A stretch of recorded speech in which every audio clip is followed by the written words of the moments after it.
what we see here on the course a lot. You were describing. We got about a 25-footer. Now, what do you see in this putt before anything? What do you see? I see a little bit left to right. Yep. Probably about a cup or two. And then we're uphill majority of the way. Mm-hmm. So let's see you hit a couple. Okay.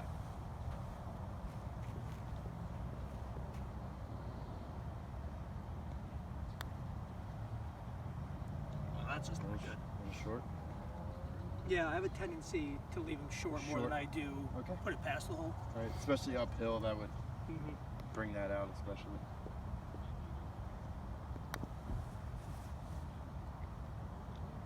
It's a good putt there. Yeah, I felt like I mashed that one, and I mean, it didn't go too far past. Yeah.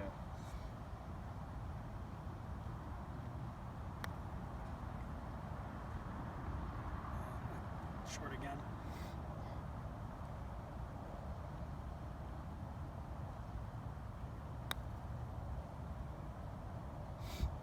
And that one's just right. Yep. All right, so what we see here, we have a pattern, so it's going to be easy to correct. A lot of the long putts just feel-based and kind of tempo-based. So we can attack that. I'll give you a couple drills to make that a little better on the course for you. Okay, perfect. All right, so we're here over a tee shot.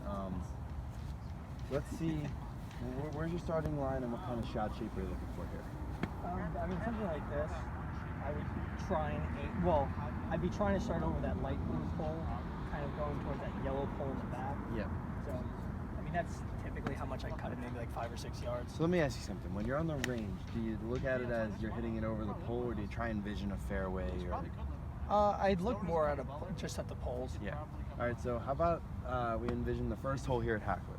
Okay. Kind of goes a little bit out left to right up there. Let's envision that, since you said your miss is a cut, let's envision that as the left side of the fairway and the right side of the pole is the other end of the fairway. Just have you start left side of the fairway, have it fall right to the middle. Okay.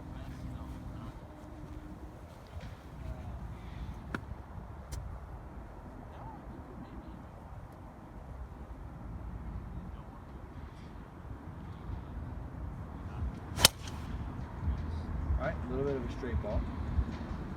Yeah, that's my tendency, is almost to pull it sometimes. Well, if it's not the slice, it's to pull it. So we will.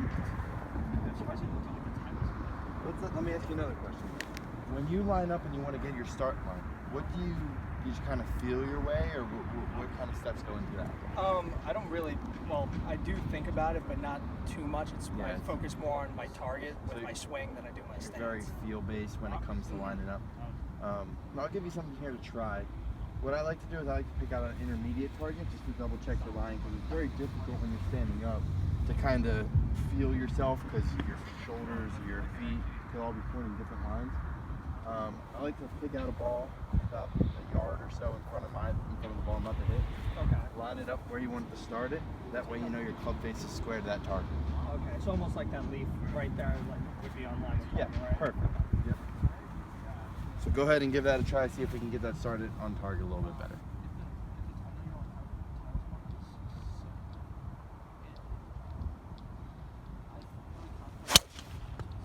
All right, a little bit cut, but that start line is much better. Yeah. Okay. Okay, perfect. So we're gonna wrap up for the day. One main thing we attacked here today was your irons and that miss of a pull. So just to recap, a couple of things that we can work on that. Mainly that pull issue of yours is tempo-based. Just kind of finding out where your swing is, where it needs to be. So halfway back, it was good. 3/4 of the way back, it was good. We found it was that last hitch that was kind of causing the club face to shut down, causing pull.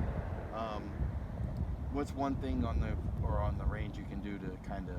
I definitely like that gate drill that you showed me. I know that's not so much for the tempo as much as the path, but I did like how I could almost check where my swing is at any point if I'm able to get through that gate. And definitely the counting in my head. I don't know if I'll do that on the course necessarily, but when I practice, I could definitely see that helping my tempo.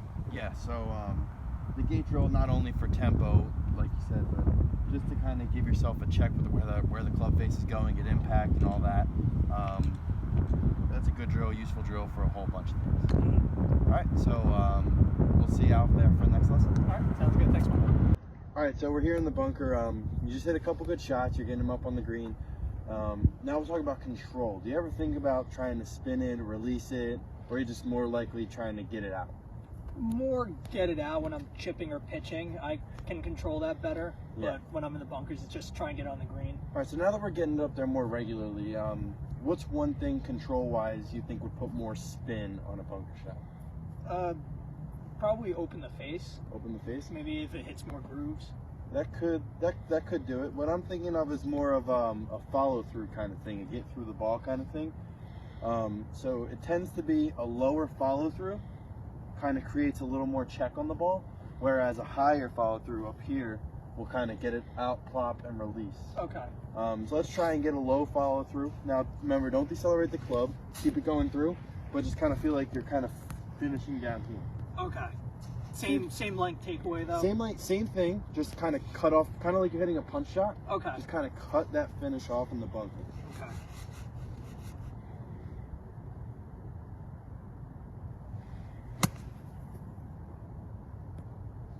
Nice, well done. Want more?